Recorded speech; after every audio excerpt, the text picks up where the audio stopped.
was given by other people, some of which I am bringing in, or I brought in myself from other countries. Anyway, the seeds I'm selling, or basically some coffee shops are selling my seeds for me. I don't have a store or something of my own. Shit, I lost track of my story. I'm sorry. Sprouting some of those seeds I made of this certain cross, and what I do is I preserve the female plant, I preserve the male plant, and I keep them alive. And anytime I make seeds, those are from the same mother and the same male plant all the time. It's only the batch is produced at a certain time, like November 95. That's that particular batch. I'm testing it all the time to see if they're still viable, if they're still sprouting okay. If not, I throw the whole batch away and a new batch has to come in. You know? Yeah, I understand, Hank. It is true that there are just a few people, I think, I reckon myself to them, they, about how much time ago, 15 years, 17 years, I don't know, 20 years, some Americans came out of America, they came in Holland, and they brought some beautiful plants like the skunk number 1.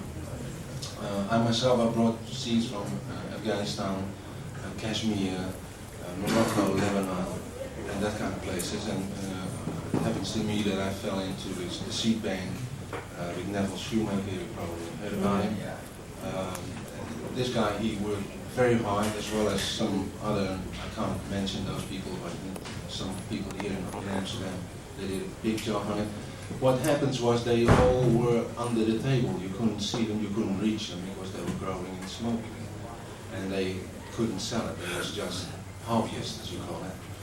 And on a certain moment, 10 years ago, I decided to go on the market. We should open a shop, and we did. Since then, there's a big change. Even in those days, like Robson told us just now, nader wheat, as we call it, the Dutch grass, was terrible. Nobody wanted to smoke it. And it took years and years, and just recently, for the last 7-8 years, it's really coming out. And now particularly. So in the meantime, you have a lot of people, and Hank was also one of the guys working with us. And he's already, I think, number 3 or number 4, starting his own seed shop. And I like that. It brings new, fresh blood in the house, it's okay. But also you find the difference, like when we started one shop 10 years ago, and we had 2 shops, 3 shops, on a certain moment, on this moment, I think we got about 100 calling themselves seed shop. And like what you hear from Rob, is a lot of bullshit. So of course, you just take some seeds, put them in a bag, and give them a name, and sell seeds. So be careful. If you spend your money, spend it right, and no problem experimenting because there's quite some new, fresh blood around. Sensi Seed Bank had a big problem this year. We had, in the first place, problems with the weather. It was very hot. We worked in greenhouses and things like that. And for the first time in 9 years, we had a big bust from the police. That's one of the reasons why you won't find, for example, Jack Herer. We have the seeds though in the company, but the main draws, the things like people who like to see it and judge it and smoke it, I'm afraid we won't win any prize this year because I can say about 80% of our stuff was busted and confiscated. So that was also the bad news. Maybe Mr. Hemp was involved, I'm not sure. But anyway, be careful and don't risk your ass for something you already got. And if you do something, be careful, right? Be reliable, or which you can rely on. Because some companies, for instance, everybody knows the name Sensi Seed is carrying. Another company, some obscure one, may just carry the same name. Just start making his own seed and call it Shiva skunk or something. That's happening all the time. So don't look particularly at the names and trust that names are protected by law even, but sometimes it's difficult to just weed them out of the field, you know what I mean? They just start selling the seed under the same name some other company is selling it under. but that doesn't mean that it's necessarily the same thing. Just one final question. I'm speaking with Paul Kalodzik from the Protein Oil Starch People at the University of Saskatoon in Canada. He was telling us about hemp and flax root systems, electrosis, and getting metals from soil from Yeah, there's been a really in-depth study of using hemp to clean up downwind smelter residues, copper smelters, I believe. And it's in Poland where this has been done. And the people to get in touch with there is the Natural Fiber Institute. Just to get back on track. I think we owe that to the sisterhood.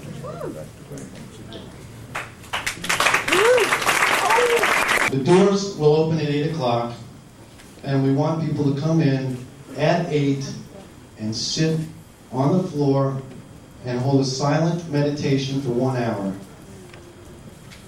And the people that do show up at 8 and go in and sit quietly and help us get a focused meditation going are probably going to be the ones that are going to be most noticed when they have time to distribute the offerings. So I want to encourage people that do have a spiritual connection with this plant to come at 8 o'clock and be serious about it and keep the silence in that room. And a lot of people told me there wouldn't be a silence in the room because everybody would be yakety-yakking, and I think they're wrong. I think most people here have a very powerful feeling about this plant and they want to show it. So let's see what happens. Okay. Are there any questions about the Cannabis Cup? Anybody have anything they want to ask me? They were coming, and they have to wait. But hopefully they'll all get in to the award ceremony on Sunday. The Milk Fake's got 2 big rooms, both the same size. One of them's the cathedral, and one of them's Hemp Hall. Hemp Hall is where the alcohol is. You want to go party, go over there. There'll be rock and roll bands, reggae bands. And the cathedral is where we're going to do our ceremonies. So I think, there's room for all of us at this party. You go back and forth at will, whatever you want to do. Try the Seed Company strains. We all get to try them too. And like last year, Jack Herrera was entered as a seed company in the seed company competition. And it was also distributed at council like we're going to do tonight. And it won the Cannabis Cup, even though very little of it went out. It was amazing. Anybody from around the world can come to this council as far as I'm concerned. And the amount is not important. It's the feeling in the heart. It's an offering. It's this is our community, and we want to create more of a ceremony around our use of this plant. Take it more serious. The funny thing about cannabis is, the more you use, the less you get out of it. I mean, if you're gonna, if you don't have a medical reason and you're going to wake up and just smoke all day long, you're not going to experience the effects that somebody gets who waits until 4:20 and sits down and watches the sunset and smokes his first joint of the day. I just don't believe you're going to get that feeling. So we have to get more responsible with our attitude. The attitude isn't let's just get as stoned as we can all the time. The attitude is let's get the maximum delivery out of this medicine that we can get. And let's respect it. And then people will respect us.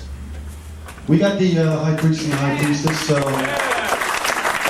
going to do the ceremony, and then this mic will be open.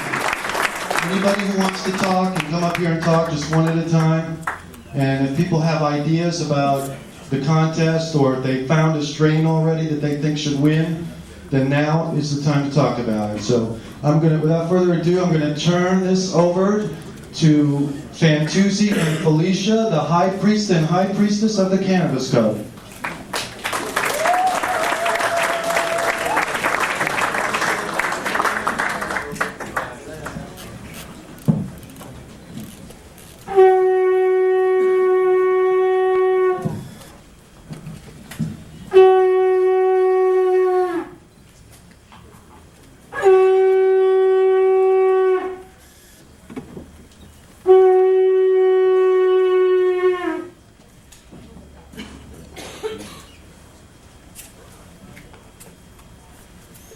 it was in the beginning, is now, and forever shall be.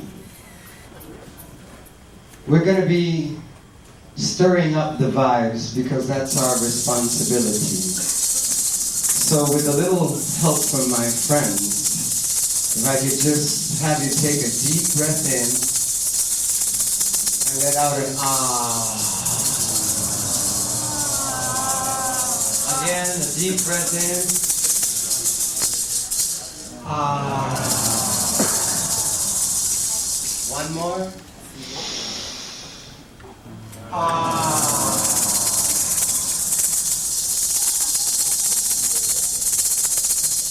Yes. Chant. Chant comes from the earth. I'm going to sing a chant for you. Since the herb comes from the earth mother, we plant the seed. Father sun shines on her and she glows. She comes from the earth, from the goddess. It's the balance of male and female energy. It can't be done alone. That's not just the male, the plant is female. So let's sing a chant for the earth.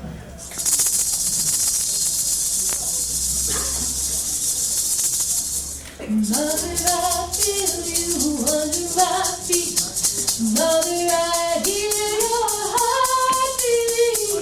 Mother, I feel you under my feet. Mother, I hear your heartbeat. Hey, hey, hey, hey, hey, ho. Hey, hey, hey, hey, ho. Hey, hey, hey, yeah, hey, hey, ho. Hey, hey, hey, hey, ho. Mother, I feel you under my feet. Mother, I hear your heartbeat. Mother, I feel you under my feet. Mother, I hear your heartbeat. Hey, hey, hey, yeah, hey, hey, ho. Hey, hey, hey, hey, yeah, hey, hey, ho. Hey,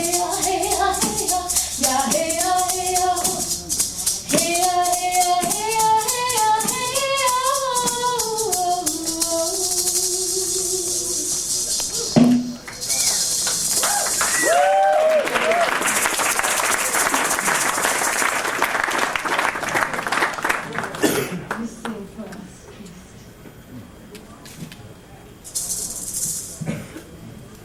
In India,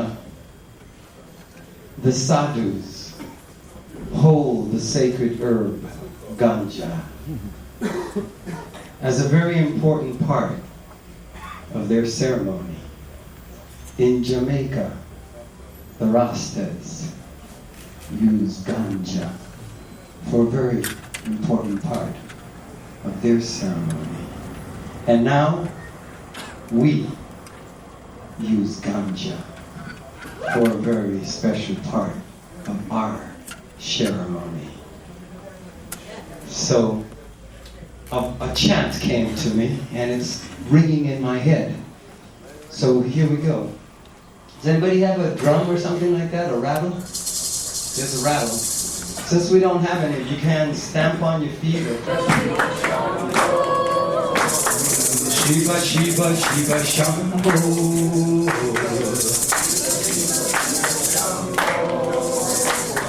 Shiva, Shiva, Shiva, Shambho.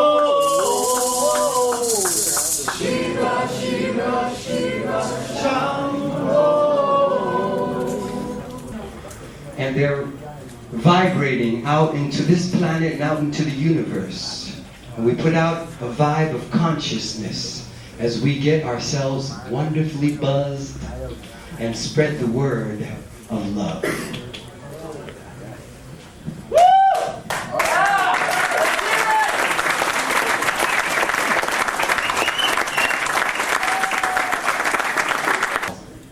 And there were people trying to stop me from coming here because of that reason. And I said, no, the herb is from the mama. Sacred. She's sacred and she heals us. And we learn a lot from her. And I want to put it out that when we say herb is a healer, like for cancer and for people that have AIDS and all the different things, it's not so much always that the herb heals us, it's that when our mind expands, we can heal ourselves. And it's all within ourselves.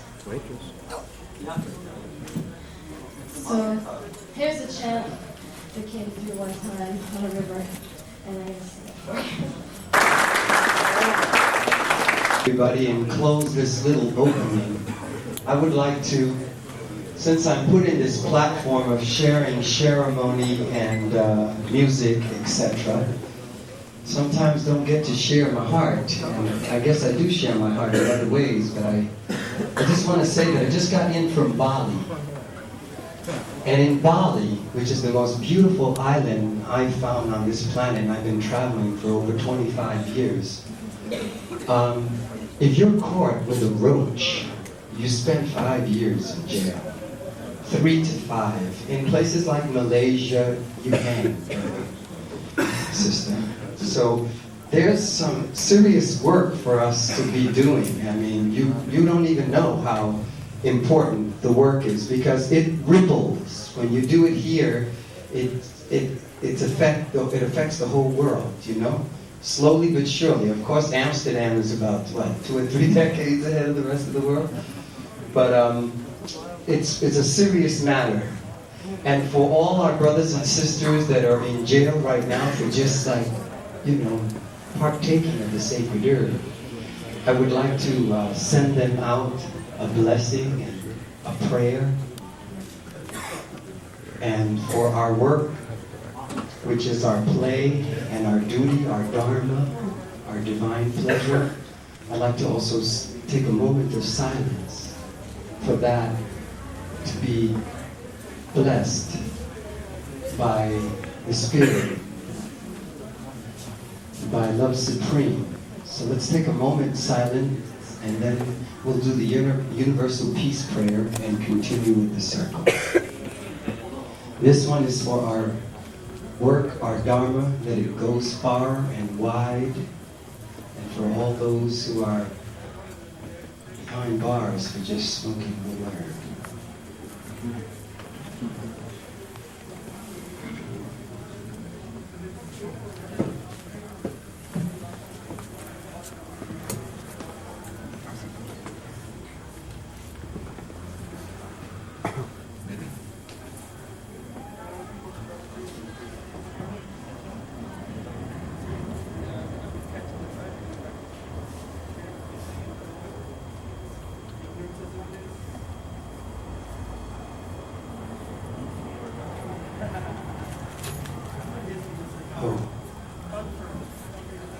Now here, let's end with the universal peace prayer.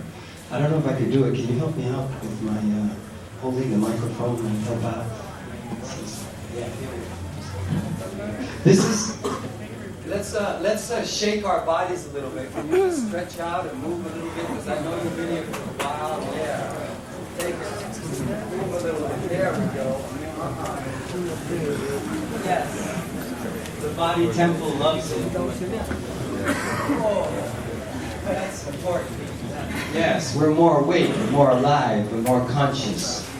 Our backs being as straight as possible helps for the Kundalini, serpent power, to come through, and our minds be fed from the middle of the earth to the bottom of our spine up to the top crown chakra. So keeping our back straight is also very good. Here's the prayer, and it's a very simple thing, and I want you all to join me. It goes like this. We offer you peace. So repeat it with the mudra, please. We offer you peace. Let's try that again. We offer you peace. We offer you peace. We offer you love. We offer you love. We offer you friendship. We offer you friendship.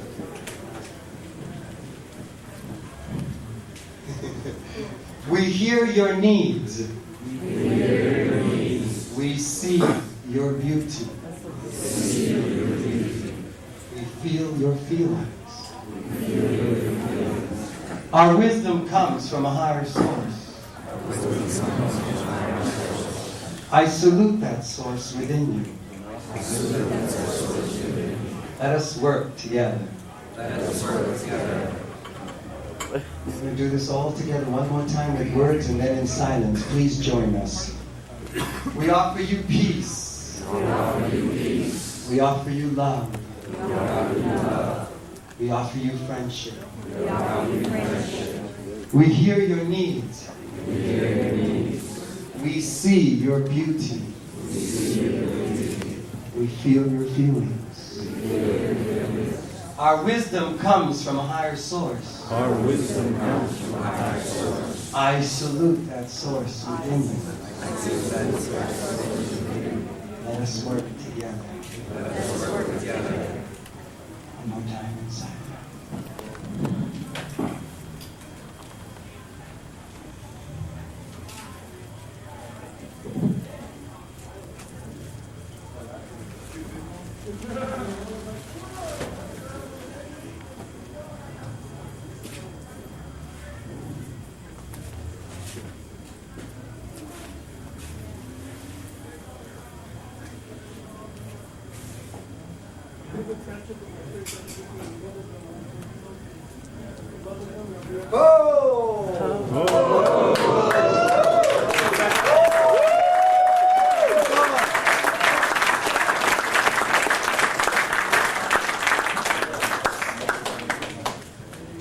Okay, folks, we're going to have an open mic here for as long as people may have a statement to make or may have a question to ask.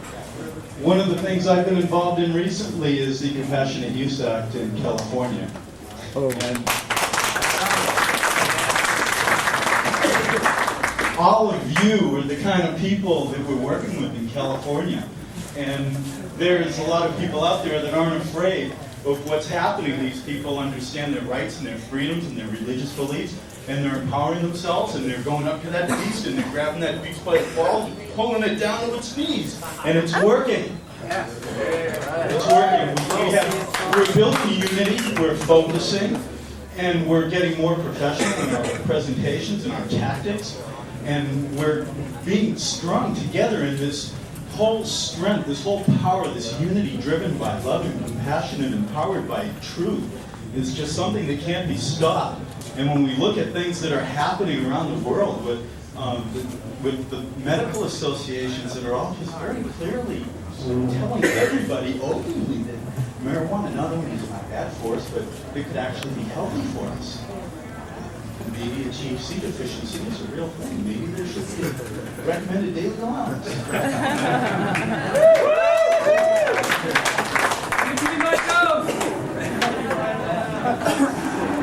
I'd like to thank everybody for coming here and doing your work and building this power and this strength and for helping us make this reality, because we're not far from the truth.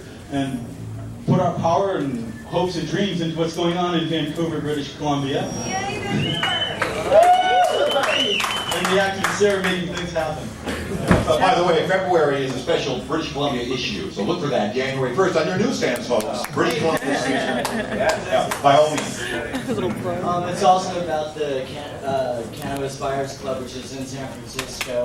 It's for medical marijuana. Cannabis powers. Anyway, what we really need right now, if anybody here, which I'm sure a lot of people here, because I've talked to you guys, you're from California, or at least the West Coast. We need signatures for our West Coast initiative. It's mainly California right now, but we're trying to get different people together on the West Coast and all of the United States to form Cannabis Buyers Club co-ops and similar organizations to help out AIDS patients and cancer patients, glaucoma patients, and arthritis patients across the United States. It really does help. It helps with building back up their appetite. It has helped many of my friends actually stay alive longer, a couple of years, because it keeps them healthy. They can keep food down. They get their health back. For glaucoma patients, some of the benefits are they keep their eyesight. There's many different medical uses, and I want you guys to explore them and maybe advocate them in the United States. Good. Okay, the Cannabis Buyers Club just moved to a 5-story building in the industrial district or downtown district of San Francisco. 1444 Market Street. Van Esten Market. It's called the Brownie Mary Compassionate Youth Center, named after Brownie Mary.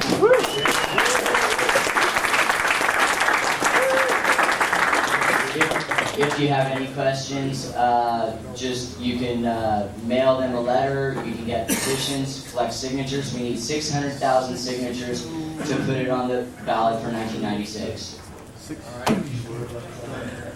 My name's Darren. I'm from British Columbia, Canada. And, pretty much the laws in Canada are the same as the United States. And we did a thing up there called the Cannabis Connection. And what we were doing was selling pot above board right on the street at Hampton Seed. A few people are probably familiar with that. And I showed my card nationally on CBC News. And after that, there were just hundreds of calls from people in banks and other organizations that couldn't get cannabis anywhere else. And it turns out that my friend got caught with a bunch of cards, and we had to shut it down, but we did what we could. In Vancouver recently, we just had a thing called Medical Marijuana Day. All right. What we did is we all gathered at Vancouver General Hospital and marched down to City Hall, and we had some guest speakers and some food and stuff. And we were like, we have the video from San Francisco Buyers Club. And it's really amazing that the United States and Canadian governments worldwide can really say to medical patients, basically, you can't have your medicine, you know. And that's just, we got to seriously do something about that. And cannabis for everything in general, it's just really sad that people can, like even your friends, you know, people who say, you know, you smoke marijuana or you smoke products, you know, they give you the snub, you know, you don't need those people. Just keep preaching amongst the people that have open minds and really care what the hemp and marijuana plant can do, because it is spiritual, you know, like it brings your consciousness up to where you can see what God makes doing. You can see how they're trashing our beautiful earth. And it's really like emotional for me, right? So, but I just thought I'd like to tell a little bit what was going on behind that. We're trying to hold a cannabis referendum there when we get back. We probably need hundreds of thousands of signatures, so anyone you know in BC, spread the word. Really this ritualistic business was, because I'm definitely down with ritualistic use on a personal level, but this seemed a little bit off kilter for a lot of things that people really see. Hey, we can legalize it anywhere in this world, okay? There you go. It's really gratifying to be here in Amsterdam, somewhere where it's free. We're working very hard there to try to achieve that in America. Really interesting to see the contrast of ideas and ways of thinking from different places in the world. I've never been out of the country, and to be here in Amsterdam is really thrilling. It's really great to see that it's possible and it works somewhere in the world. So we're going to be going home and working hard for this. And I want to say about medical marijuana, I'm all for that. Medical marijuana, let's get that pushed, but let's not leave recreational smoking out, okay? All I know a lot of hip activists say, well, let's put the recreational stuff aside, but no, I think that's kind of dangerous. Try to fit it into the message somehow. Say, hey, we're so uptight about people getting stoned that we won't allow desperately ill, even dying people to use medical marijuana. We need to really rethink that. The whole paradigm, the whole thing, we're thinking about this drug war mentality where we're so strict. But don't leave that out, recreational use. Try to get your foot in the door about that. Thank you for listening, and hey, let's go home and legalize this stuff, man. It can't stay illegal around the world forever.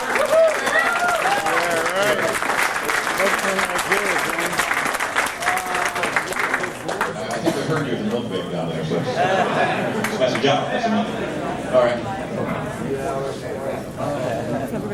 Hi, we're all high. I want to give thanks to High Times for putting the show on.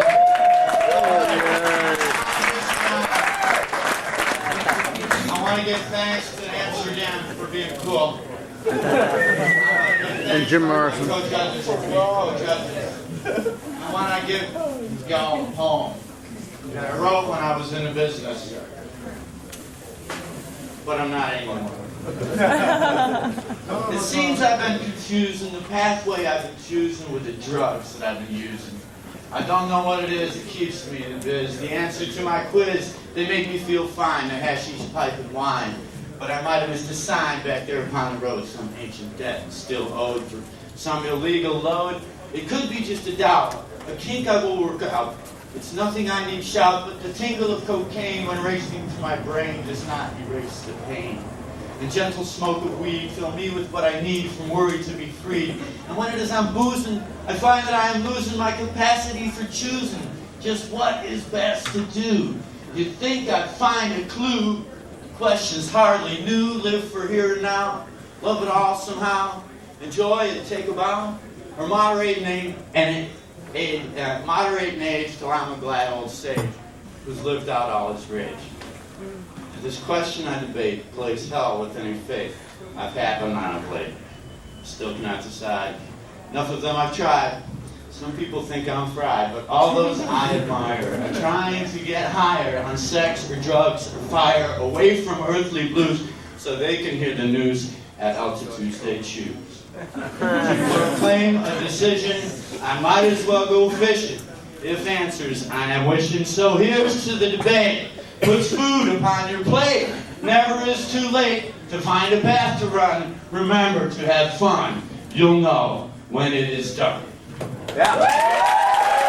In Montreal, I just want to invite any Canadian hipsters, whether they're mercantile or whether they just want to see the plant go somewhere. We're having a meeting, Lucky Mothers, tomorrow morning. Okay. Stand up. Hi, I'm Ron from Ontario, Canada. I ain't no speech thing. No. In a dangerous world, it really makes me feel hopeful to see so many good people around this city this time of year, every year. It goes way beyond here. And I don't know, I've been waiting to nominate all day, so I'm nominating, is it okay? I'm nominating Niagara for Best Buzz overall. I'd just like to address the brother because he asked about the hocus pocus. Well, I'm not into the hocus pocus business, really. I'm just into the good vibes, you know? I do happen to have a little bit of connection with the Rasta community and the Sadhu community, and have learned a whole lot from them. And so bringing that into the platform, the more stuff that we have to use to bring us to be more centered and be more conscious and be aware, the better we can do our work. That's what it's all about. And I really am so happy that so many people are out here to get on with it. Not only sit on their butts, but, you know, get up and do something to change the world. Keep it up, brothers and sisters.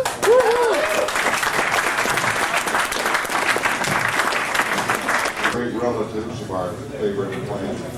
I'd just like to offer you an image that you may find useful for those who are willing to take it. Just kind of let yourself be inside and imagine yourself as you sit there as co-living with a great tree. The rough trunk, but the roots and the light gathering the energy from that great source outside and passing through you and the tree down into the world. The leaves giving breath and the fruit giving nourishment to all the world through you. And that point. Because there'd be one time I was at a party, and I asked the host if I could smoke a joint. He said, go right ahead, go for it. So I did. And about 7 people gathered around me, all smoking, and, you know, people asked me who I was, and I started giving out the hemp wrap, and started talking about legalization, how ridiculous it is. And so one woman was there puffing on the joint, looking at me. And she says, how come you know so much? And so I said, I'm the new cultivation leader for High Times. He said, wow, man, it's like the High Time, it's like the mafia coming out for organized crime. Oh, man. And I said to her, I said, you lose the joint. I said, please, you're excused from our circle. Be careful of who you're smoking with. There are a lot of people out there who want you to slip them a fucking bud, or want to catch a buzz off your joint. Who don't give one goddamn shit about legalization. Who don't care whether people go to jail, who lose their eyesight, or who die. They don't. If we're going to share this herb, let's make sure the people we're smoking with, are aware of what this herb can do and what it means. There's nothing to tell.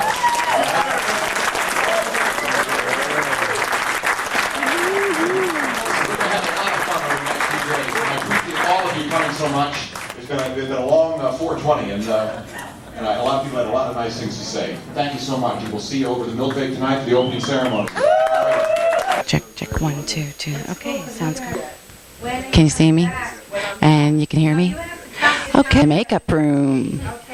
It's about to get really crazy, but we figured we'd come here and talk to a few people while it isn't so nuts. Anyway, right here we're doing Jiva. Doesn't she look gorgeous? How you doing today, Jiva? I'm doing great. How you feeling? I mean, now you're going to be Mother Earth? I'm going to be Mother Earth on Sunday night. What's your role tonight? Tonight I am the keeper of the flame. The keeper of the flame, wow. Right, I keep things hot. I'll say she'll be keeping things hot. That's right. No, but just take a look at this garb. It's just gorgeous. Got a shot of that. Beautiful. Who's ever doing the costumes? That lady, I know who's doing the costumes. We're going to go talk to her because she's really doing a beautiful job. Okay, and then we have Amy doing the makeup. How's it going, Amy? Yeah, crazy. Everyone's showing up at once. And there's going to be more later. Oh, no, of course. Yeah. Now we have our other makeup artist is Kimberly. Hi, Kimberly. Why don't you say hello to everybody? Hi. How you doing? She's really busy. She's painting, just painting everybody, and soon she's going to have all the people here at one time, and she's going to paint everybody. First, she's going to paint them all black, and she's going to paint them all white. It's going to be a lot of fun. We're going to come back for that later. Now, tell us, what's your role tonight in this show? Tonight, I'm a veil dancer, and I'm in the procession. I'm a dancer. What's your name again? Aida. Aida. And are you excited about tonight? Yeah. What's your favorite part that you're doing? In the whole weekend? No, just tonight. Tonight, my favorite part is the veil dance. Yeah. Yes. Is this the costume you're wearing for the veil dance? No, it's not. This is what I'm wearing for the procession. Procession. Mm-hmm. Can you believe how stunning? We're getting that costume lady in here to talk. Anyway, all the faith is it's going to be just a great show. We're going to get you all going out in just a little while. Okay, see you. Hi, what's your name? I'm Habib. And what are you doing tonight in the show? I'm dancing. Well, what part of the line and what kind of dance are you doing? It's called the Shiva Parvati routine thing. I'm a veil dancer. That is a beautiful headpiece. Can we get a close-up of that? I made it. Did you? Yep. Oh, where did you find those? This brass? That's really cool. Metal, I found it in the bargain bucket at a bead store in Seattle. Yes. Take a shot of this costume. Hi. Are you nervous? No. No, you don't seem nervous. You No. seem like you're ready to have a lot. And I'm not stoned either. Oh, are you going to be later? Later? Probably just from being in the room. Yeah, that's true. What's your name? Beth. I'm Beth, and I wish you the best of luck tonight. Yeah, we're doing this video for High Times, and I have a television show called F Sharp. And do you play any instruments? I do. What instruments do you play? Mandolin, guitar, mandola, doumbek, zills, various Egyptian wind instruments. And what drew you, what brought your interest into those kinds of instruments? What brought my interest to it? I'm a belly dancer. So you started belly dancing and then got into the instruments? Yes. Or was it the other way around? I played guitar first, and then I started, when I got into the Egyptian music and the Middle Eastern music, then I wanted to play it too, so. Oh, that's really cool because we just feature musicians, people that play different kinds of instruments. You going to be playing any of those tonight? No. I'm just How about in the closing ceremonies? No, but in the party afterwards, I will be jamming. All right. We'll be there later. Thank you. Thank you. Good to see you. Bye. Hey, where's... It got dark, went through the night, then the sun began to come up, and she was beginning to get discouraged. Although I could see she had a lot of strength left. She was beginning to be on the verge of tears. And just at that time, a knock came on the side of the bus, and the smiling face is there, and Mary Louise is saying, "Hi, has Sheila told you about her mom yet?" Again, as soon as she said that, all the hair stood up in my arms and the back of my neck. I thought, what's that? So we let her come in. We invited Mary Louise in, hugged the woman in labor. And it turned out that the woman in labor was adopted, had been adopted, and had carried along a fear since she was a young child that her mother must have died in childbirth. that was the reason that she thought she was adopted. So of course she was afraid that she was dying. And all she needed to know was that she wasn't. And she felt much better. And she described it later that the woman that had come in and held on to her actually became her body and did the labor for her, and she was transported into some, beautiful heavenly place, with green fields and blue skies. And she had a mystical, transcendent type of experience. And we had among us the kind of birth that makes everybody there care very much about that child and about each other. So every time we had a birth like that, we were building bonds between people. And in the United States especially, that's very important because we're raised in such an individualistic culture that to counteract that, it's very important that people learn how to be together in the most elemental ways. And that's why I'm convinced that we have to tremendously expand the corps of midwives in the United States so that we have way more midwives than we have obstetricians. Now we have a reverse situation. We have way too many obstetricians and very few midwives. So as you can see, we have a very hard task because the obstetricians obviously want to keep doing their profession, and they're very well paid, although they're beginning to lose their money advantage somewhat. And there's a lot of fighting going on amongst the different professions in the U.S. Who's going to get the births? Is it going to be the obstetricians, or is it going to be the general practitioners? Is it going to be another group called physician's assistants? Present, we've had no training to do it, but it's quite possible that a large section of births would be handed over to physician's assistants. Or would it be midwives, where midwives have,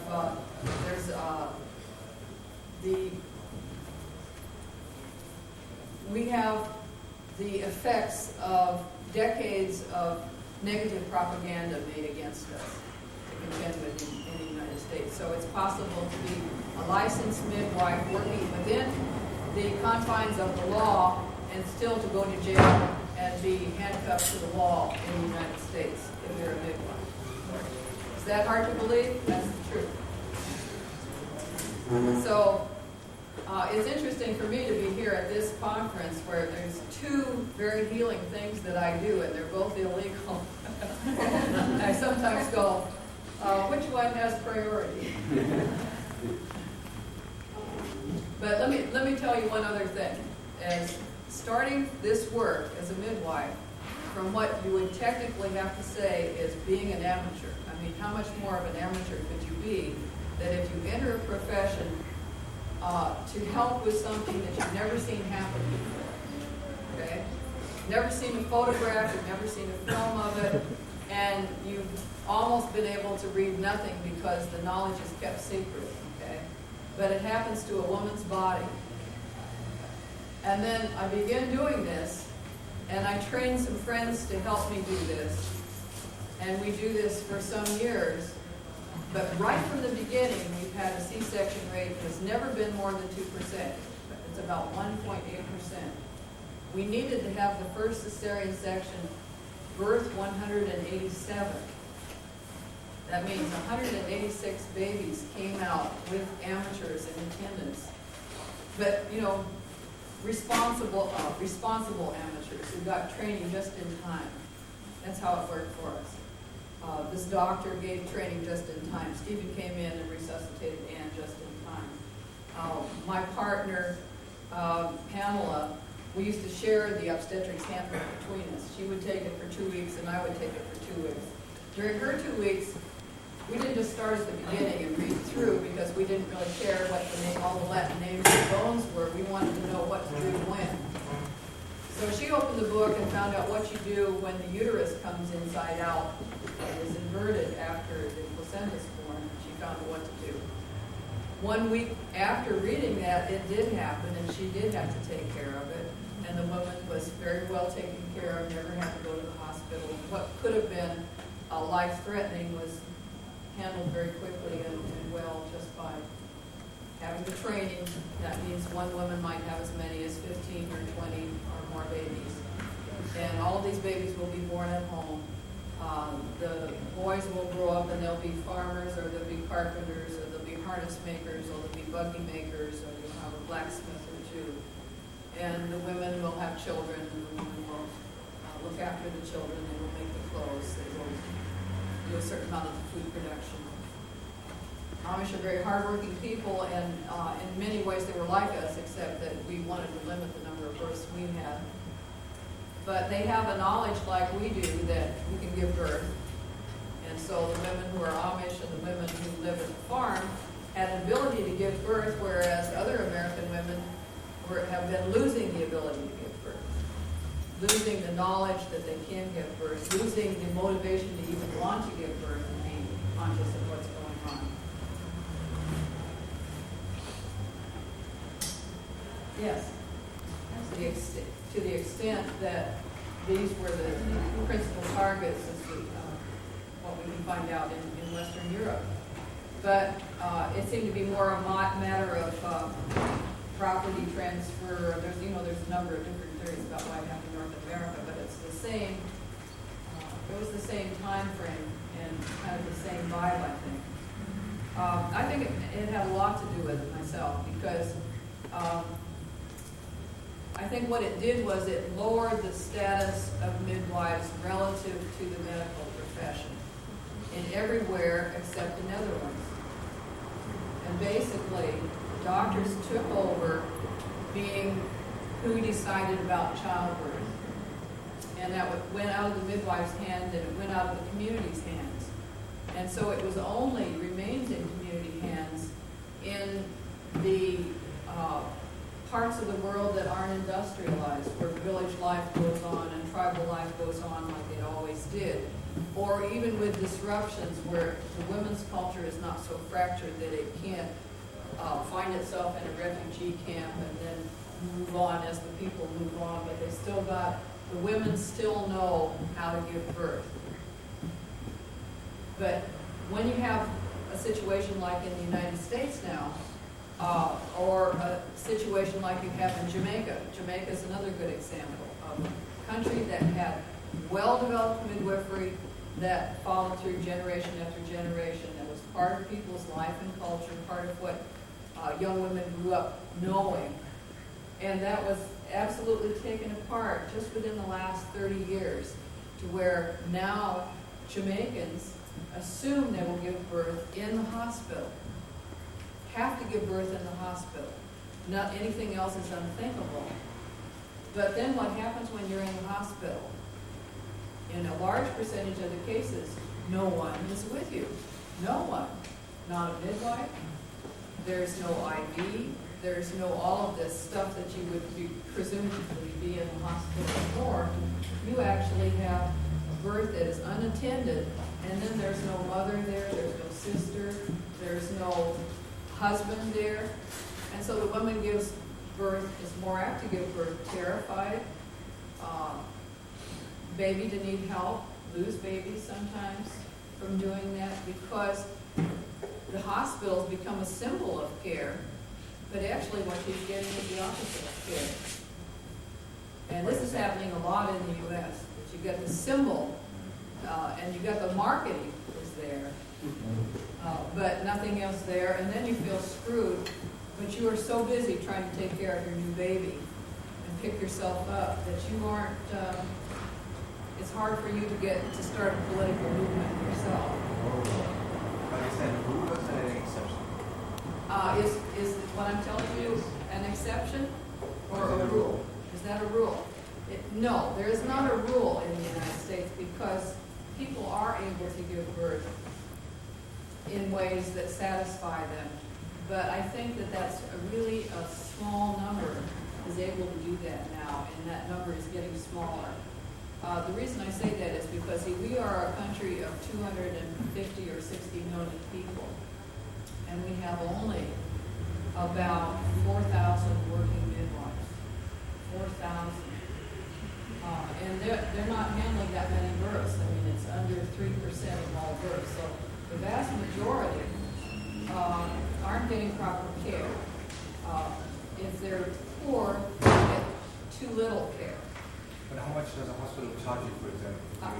Hospital, if you have an insurance with your job, it doesn't charge you very much, so you're not. But how much is the insurance company? But the insurance company is going to pay, if the baby is not born by cesarean section, it's going to be $5,000 to $8,000, $9,000, $10,000, depending. That means that even a doctor comes and checks see something for this kind of price. The doctor will be available at that price. But the doctor might not be the one that you think will come. It's one of the groups, so there might be 5 or 6 that share in that. But if you have the baby by cesarean, then you have to add half that much again. And then there's an increasing chance that you're going to have a cesarean. So if you are richer, the chance of having a cesarean is higher. Because their perception is that if you had a cesarean, they did everything they could possibly do.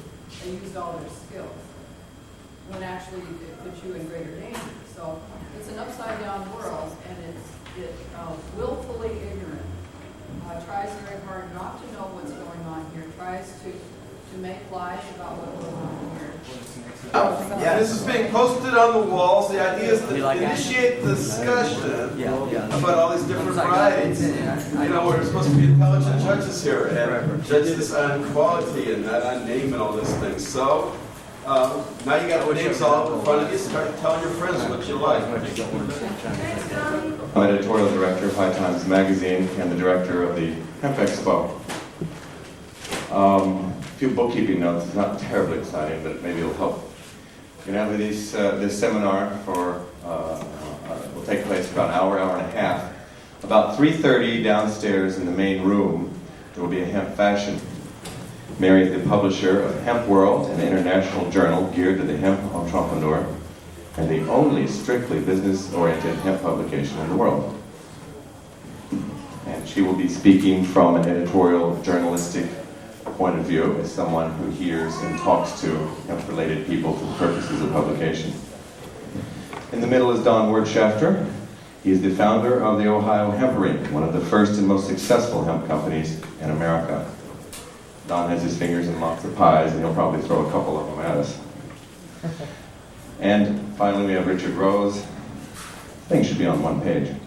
He's founder of Sharon's Finest, one of the fastest growing companies in the U.S., and inventor of the Hempaburger and Hemparella, the USA's best-selling hemp consumer products. He brings 15 years of soya processing and product experience to the making a variety of delicious foods from hemp seeds. So we're very fortunate today because we have people who can talk about every aspect of this wonderful plant, which has 10,000 uses. 25,000, the number escalates daily. It went up since yesterday. Probably as a result of this exposition. I want to thank you all for coming, because you've helped make this thing an enormous success, and we're only halfway through it. We're all very tired, but every time we see all of you, we get very happy. Okay? Thank you.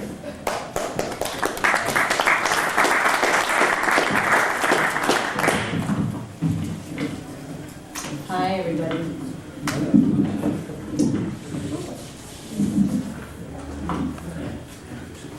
From Hemp World magazine, and I started Hemp World so that everyone would know about hemp.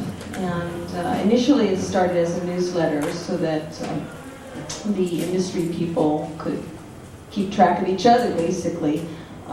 When I first started, people were pretty secretive about their sources, and they didn't really want to talk a whole lot about, you know, where they were getting things, and you know, and I just said, well, you know, everyone should know everybody's stuff, and so I just started publishing names and addresses, and the thing has snowballed tremendously since I started, and it went from a 12-page newsletter, and now it's between 40 and 50 pages every other month.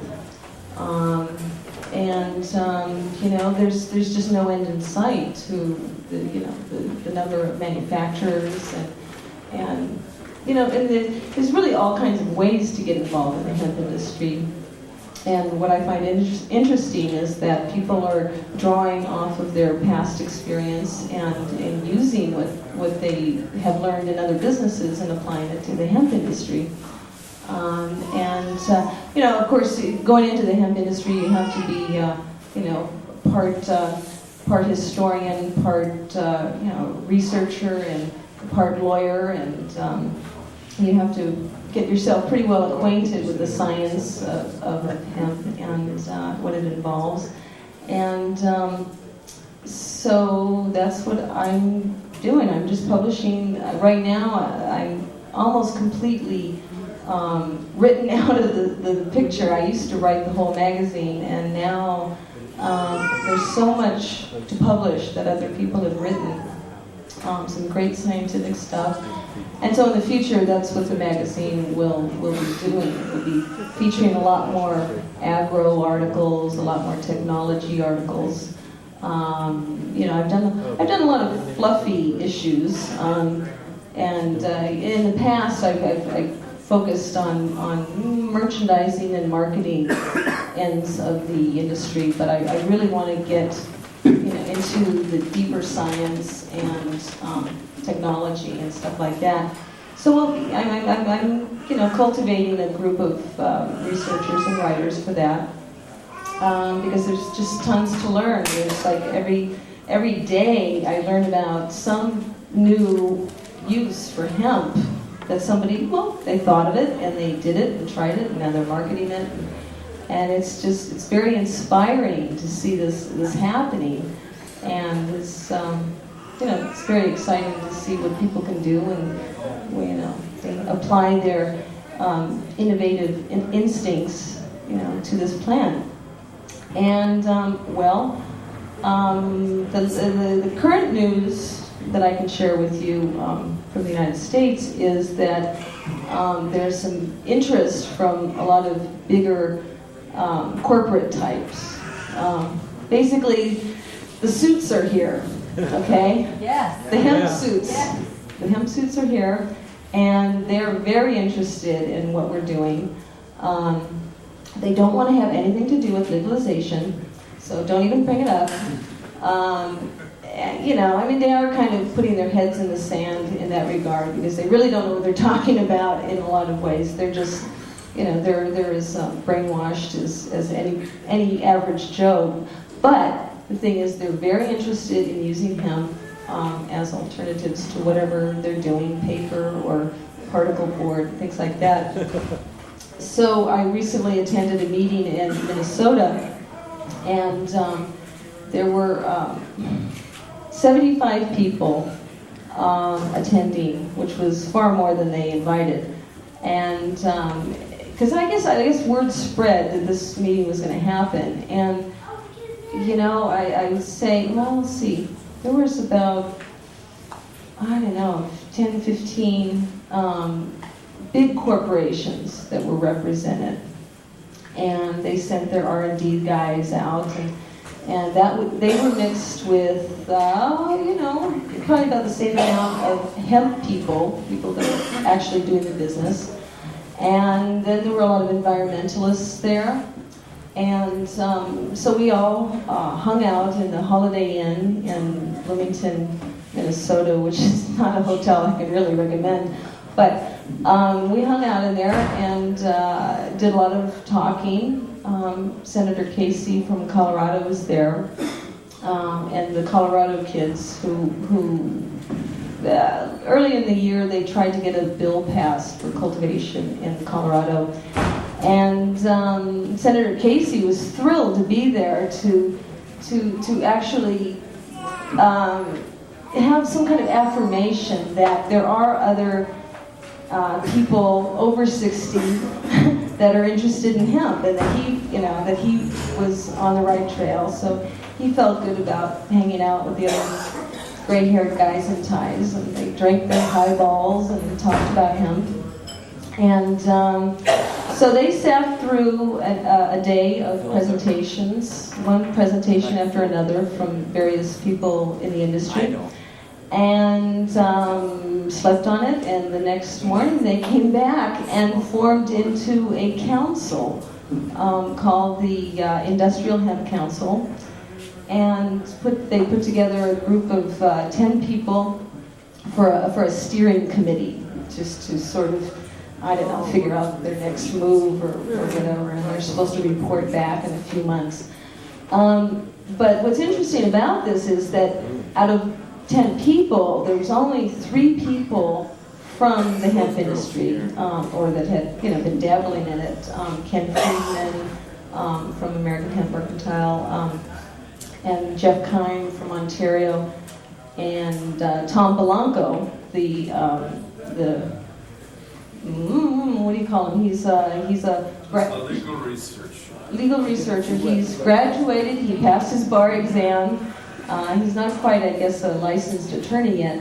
But and let's see, there was several other people from the environmental areas. And then there was the guy from International Paper who is on it.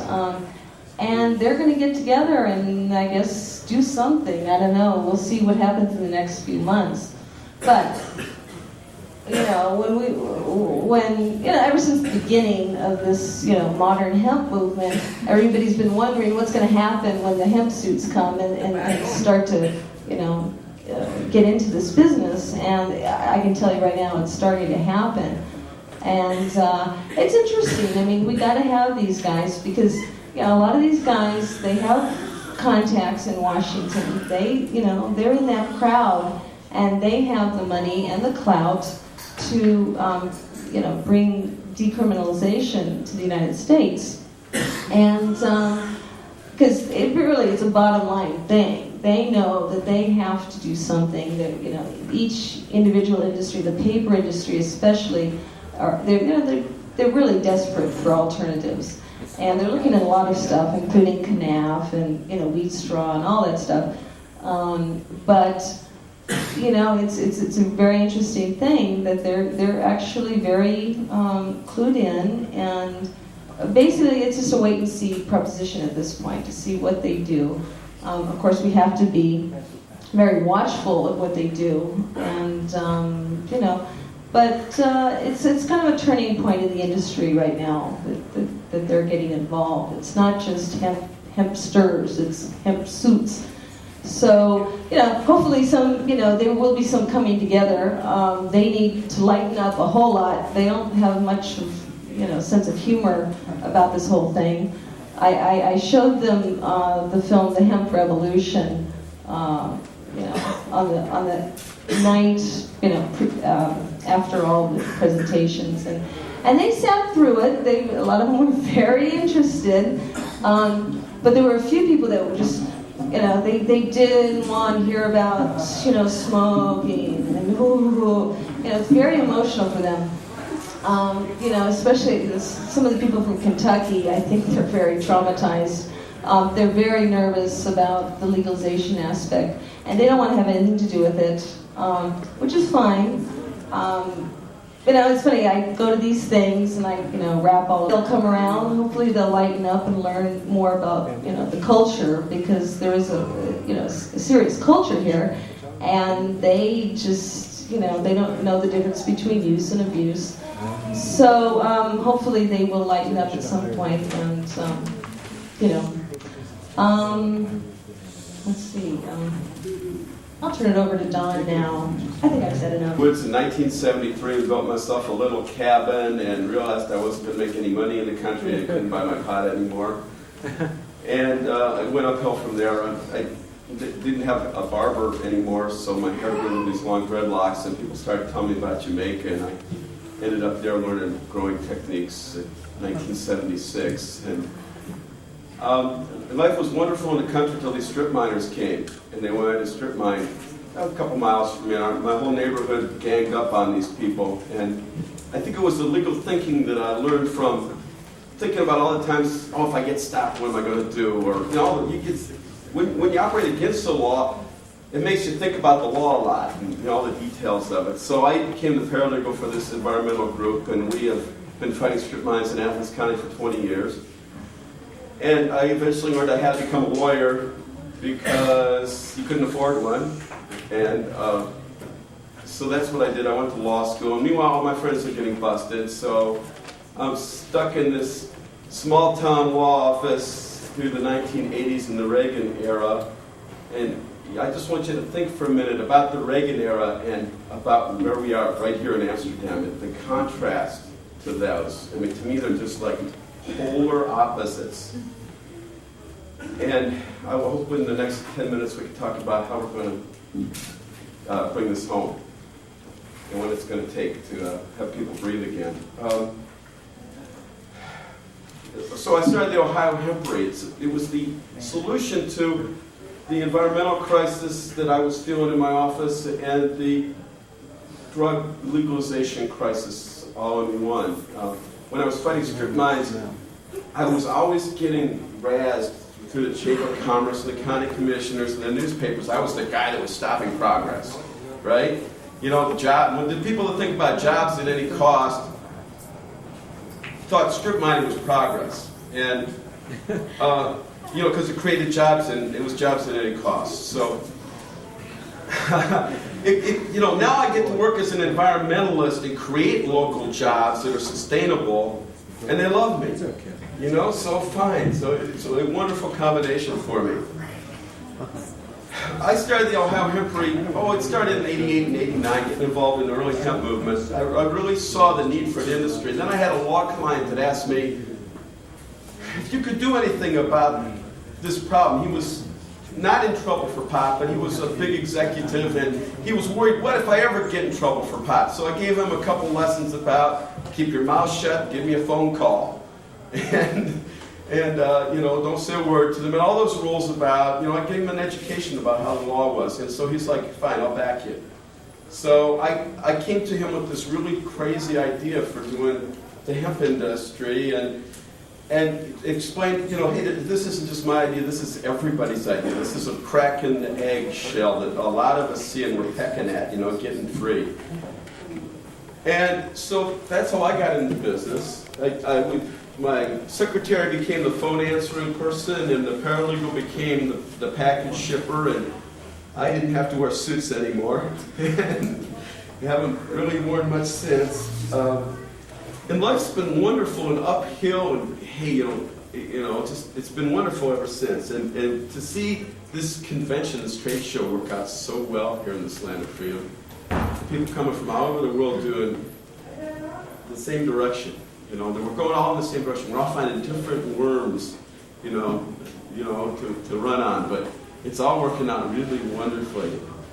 I have a couple announcements, and I'm going to try to get through this in a couple minutes. So I want to talk about the Hemp Industries Association, which is different than this industrial hemp council that was formed. Hemp Industries Association has been about 5 years in making. Chris Conrad, Richard's the director, Mary's a member.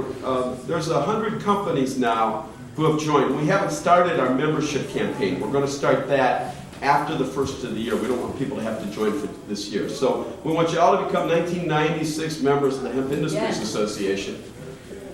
It's got several purposes. It originally was conceived of as a way that the few people who are using hemp either could have gone to the few producers of it and said, I want to buy, I want to buy, I want to buy, I want to buy, and all that did was make the price go up, or we could all buy it together as a cooperative and try to keep the market stable, because we all realized if we were going to create an industry on this thing, the thing we needed was stability in the raw materials. And so that's what the HIA has been working on. Now it's focused its attention on the quality mark. We've got this little H symbol. It's kind of a rope and twine and fiber all put together was the concept.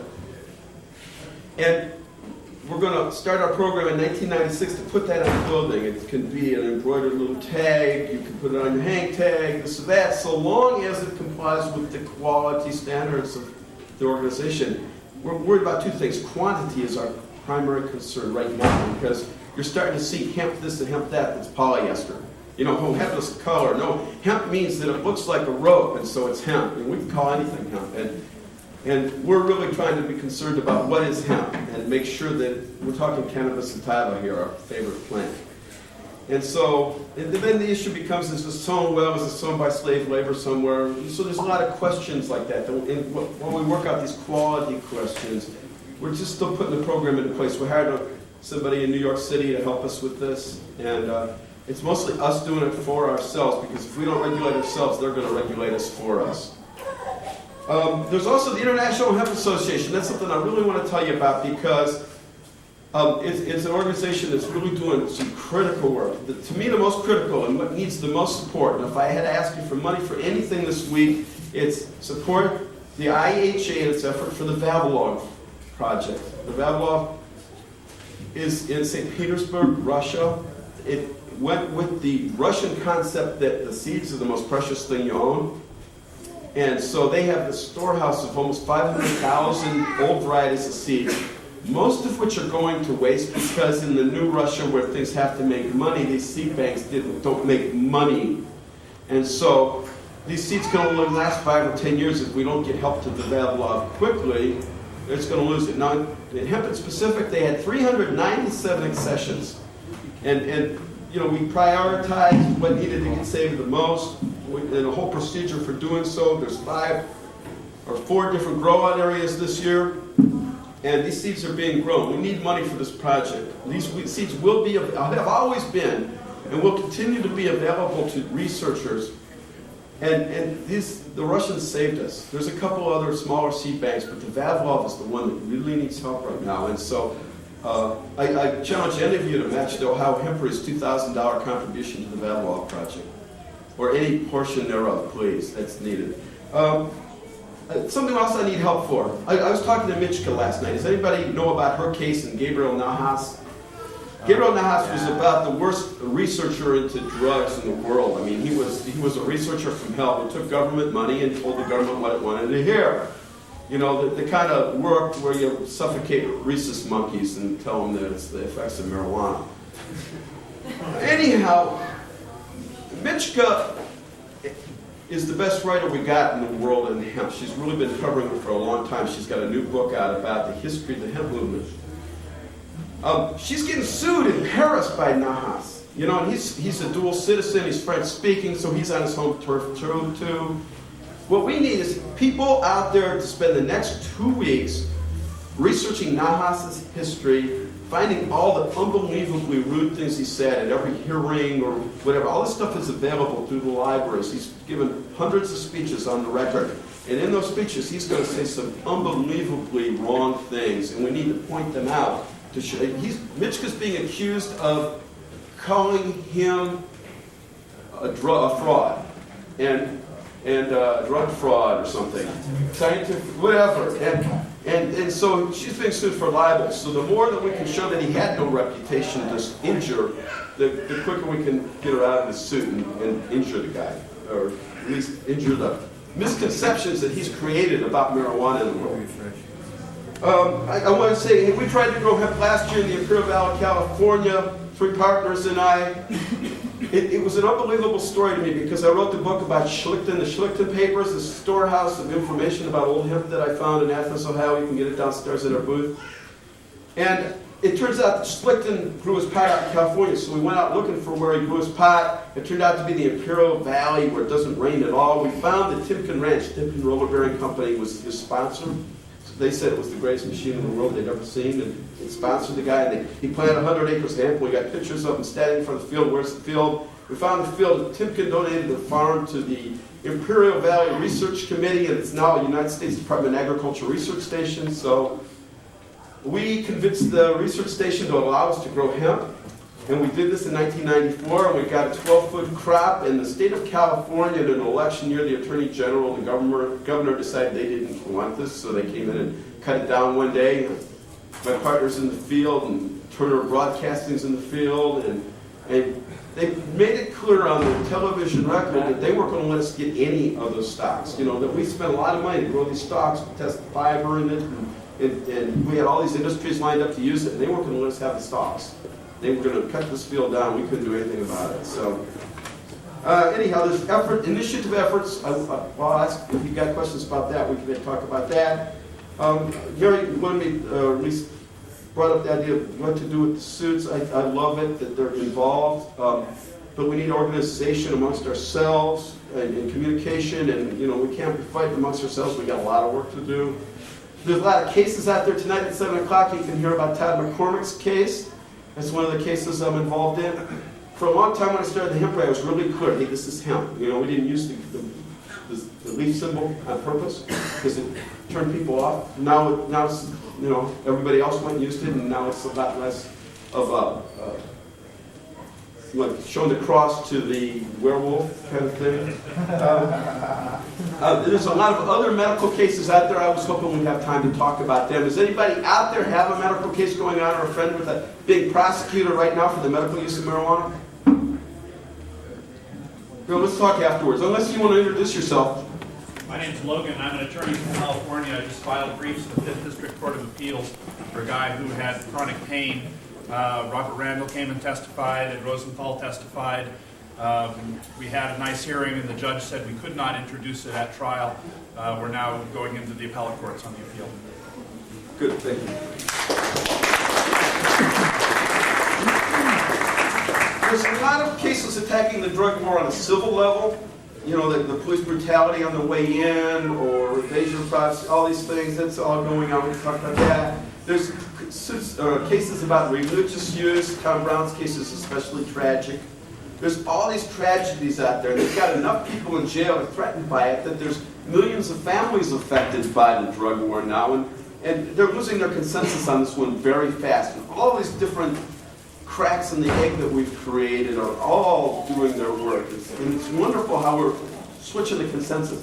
And that's my thing to say about the initiatives is, by 1997, we're going to have this thing turned around. Or 1996, the people who are doing the initiatives are measuring public attitude right now. But when the 60 Minutes story comes out, when all this media comes out, when all of a sudden this is the story of 96, the voters will pass amazing things in November if we can educate them on it. So I say that we need to go really strong with this initiative thing in the next 2 years. Right on. The hemp defense, we've talked about Ron Kaczynski's trial and how they said, hey, this killed pot that we planted science to. Here we are. We gave press releases that we were going to plant this. This wasn't pot, this was hemp, and hemp is the strongest fiber. They couldn't talk about in trial. They got a order in limine to keep it out of the trial. And they got some courageous lawyers and on their own went and got it into the trial. The jury wanted to hear about hemp. You know, hey, the flag is hemp, and George Washington on the wall there, he grew hemp. And, you know, there were 100 different ways to get hemp into the trial, and the jury understood this was about hemp and not pot, and stood around after the trial to hear about hemp. And so that's kind of what we're trying to do with Todd's case. Medical marijuana wins every time in California. Can it win in Podunk, Ohio? Todd got busted on the Ohio Turnpike. If we can win this issue in Podunk, Ohio, we can win it everywhere, and consensus will fall apart. I'm almost done. Initiatives. To me, what's the priority? The same priority we've had for 25 years. And that is to get marijuana out of Schedule 1. I'm not sure what schedule it goes into. I'm not going to agree on 2 is the right schedule for it. I'd like to get it all the way off the schedule. But by saying that medical marijuana has no medical use, the government's giving it to people, it's being used throughout the world. There's scientific reports on it for more than 100 years back. To say it has no accepted medical use is really a fraud on the part of the government. And for them to maintain this over the last 25 years, 20 years the NORML sued them and the Drug Policy Foundation sued them, a 20-year string of law cases. We won, and then we lost, and we lost, and we lost, you know? But when the facts were examined, it won hands down as being the safest therapeutically active substance known to man. So why don't we have it as a medicine? Because the drug companies haven't figured out how to make a fortune on it, right? Okay, now the final question is, you know, you started off with hemp and marijuana and trying to keep them separate, and now I'm talking both things. I had no choice but to get back into being a lawyer with all the exigencies of the medical marijuana cases out there. And it was confusing in my role as the president of this hemp company to be talking medical marijuana and everything. But there is a common connection, and you see it here in Amsterdam. You see the freedom that you got here, and that they're not bugging you about the drugs, and you can go out and plant your hemp and grow it in your backyard and keep an eye on it and not have to worry about fences and guard lights and motion sensors and all these things to make it expensive, and guys to come around and test it. They can take up to 1% of the crop, and they can test it. If find one little part of it that reaches over their 0.3% limit, then, you know, they get to tear down your field. That's, you know, hey, begun to research it in Canada, but they're still cutting down fields because they exceed the little artificially low 0.3% ceiling that certain monopolies in Europe here initiated here in Europe, and it's kept their ball rolling for a while. That was a lot to say in a sense. But the point is, as long as they're keeping the war on drugs going against recreational use of marijuana, then they're going to be able to keep the growing of hemp uneconomical in the United States because they're going to just regulate it to death. And they've got the ability to do that. We've seen it happen to many industries. And I don't want it to be like televisions and video cassette recorders and fax machines. The products of Yankee ingenuity being lost to foreign competition because our government couldn't get together to help its local entrepreneurs. Yeah. Right? Okay.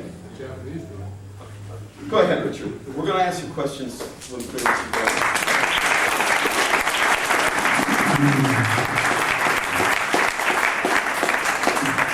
So I'm Richard Rose. I do Hemperella Fell. I do Hemperella cheese alternative, Jamaican, high in essential fatty acids, and hempé burgers, which is a tempeh burger with hemp seeds. We're also working on hemp scream and a couple other products and ice cream. Yeah, hemp ice cream. And yeah, it's coming soon to a frozen yogurt shop near you. Probably next summer.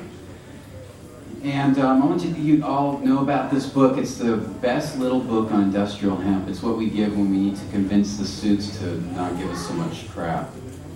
I deal with a lot of straight food. I was dealing with one here in this country actually, and they at first were thinking that what we were going to do using hemp seeds was illegal. They were thinking it was marijuana. I give them the book, they look at it, and they grok immediately that it's about something else.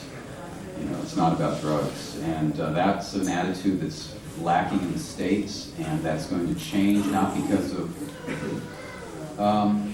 of vision by our leaders or by mass outcry and demonstrations. It's going to change because of international law and the GATT Treaty. And the GATT Treaty is if other nations, most of Europe and Mexico and Canada and Australia are doing something, doing some commerce, this one country can't have laws forbidding that same commerce. That's why people were worried about organic laws going down when GATT and NAFTA was passed, and also because of GATT. That hasn't happened, but the possibility exists. That is, Australia legalized it, and Canada legalized it, and Germany just did it last week, growing industrial hemp. The U.S. will be the lone holdout. And at some point, someone's going to be able to sue them, and I think it's in The Hague, actually, in Geneva, and under a general agreement on tariffs and trade, and get the U.S. to change their industrial hemp laws. I think that's what's going to happen. That's sort of an outside view, but I can see it. I can see it happening because our leaders don't have the foresight and vision, except maybe the Republicans, which will do it just because of the suits. Who play golf with them, ask them to. Weyerhaeuser, Louisiana Pacific, and International Paper, and James River, and these people that need fiber, they play golf with these guys. Well, ask Newt to fix it for them. And that's great because as it goes for them, it'll go for us. So we'll always be able to do what we need to do. I don't consider the suits any threat at all. Some don't share that, but just like the natural food industry always had its small entrepreneurs, and now the money's flowing into it, and the suits are invading it. Hemp will always have the ability to, the hemp businesses will always have the ability to work around the giants. And that's partly why we're all doing this, is because we're able to do that in clothing, general clothing, the clothing industry, or the food industry. Dance around the feet of the giants. Any questions? Yeah, someone from Colorado sat and watched the industrial hemp hearings in our state legislature and heard the lies that were put forth by Drug Watch International by the Drug Enforcement Agency. Hemp oil kills skin on, or causes cancer on contact. I heard it, yeah. That the Dutch hemp fields are in control, are being controlled by the mafia. All kinds of things like this. Don't repeat the line, just tell us what the point is. The point is, what's going on? Are you talking with the DEA at this industrial hemp convention? Was there any meeting with government officials to solve any of this?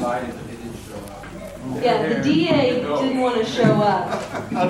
They heard about it. Well, the guy that wasn't invited didn't show up. The DEA is very scared. They're very scared. Well, what was funny about what was going on in Minneapolis, at the same time, Arlen Trout was being tried in a court in Minneapolis. Now, this is the owner of U.S. Hemp, the jeans people in Arizona, who was extradited to Minnesota on a trumped-up charge. Anyway, Kathy Trout came by the meeting, because she happened to be in Minneapolis, for this court case, and said, she said the people that the DEA people in that, local office, they were just beside themselves. They didn't know what to do. They knew all about this meeting. They knew what we were talking about, but they were so threatened. They just were beside themselves. And against the policies. Yeah. So, well, they have a really hard time. I mean, if I were them, I wouldn't want to show up and face a whole bunch of people that had the truth on their side. I mean, you can't keep perpetuating these myths and these lies when the facts are in front of you. And the DEA is they're showing up at fewer and fewer public meetings like this. So yeah, they're very threatening. You have to remember it's an employment thing with them.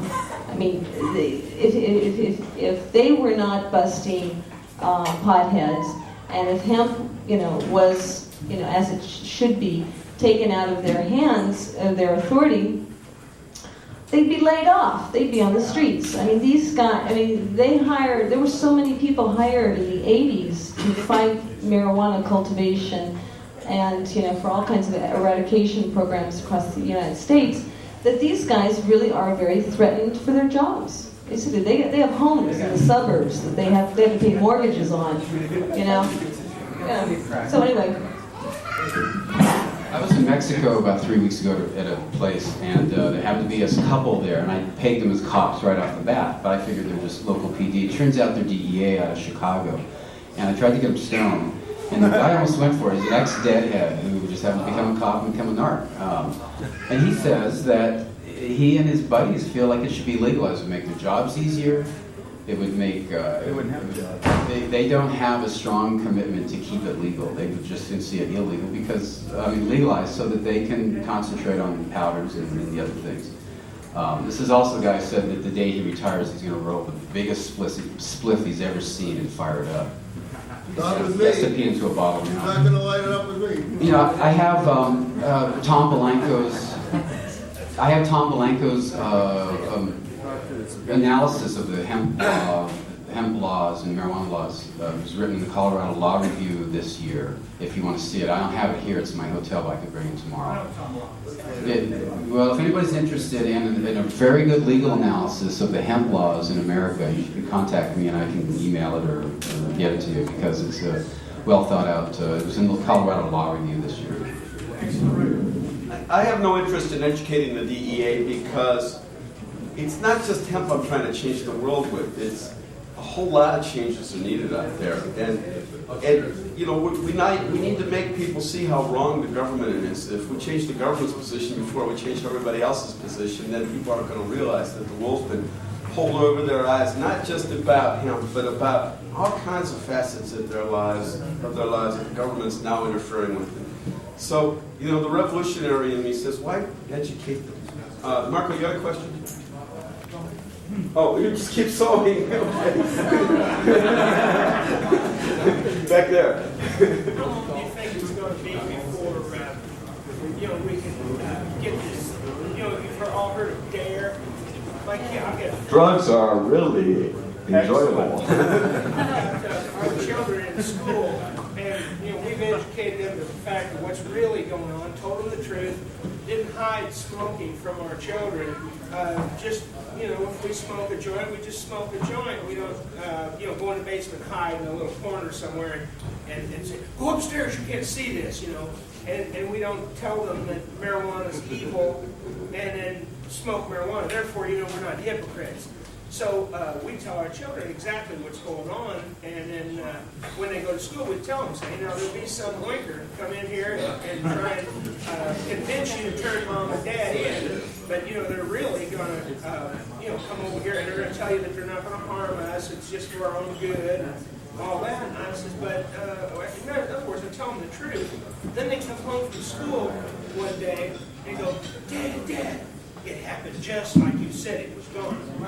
So, I'm at the point where we're 25 years after. I've been smoking pot 25 years. And we thought 20 years ago, 25 years ago, in 5 years it would change for the better. And it hasn't.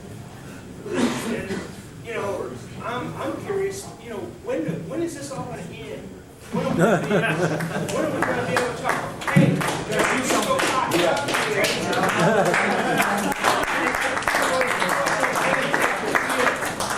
Well, it's good that you say that because, it takes radical parents to stand up to, in the school, to stand up to DARE.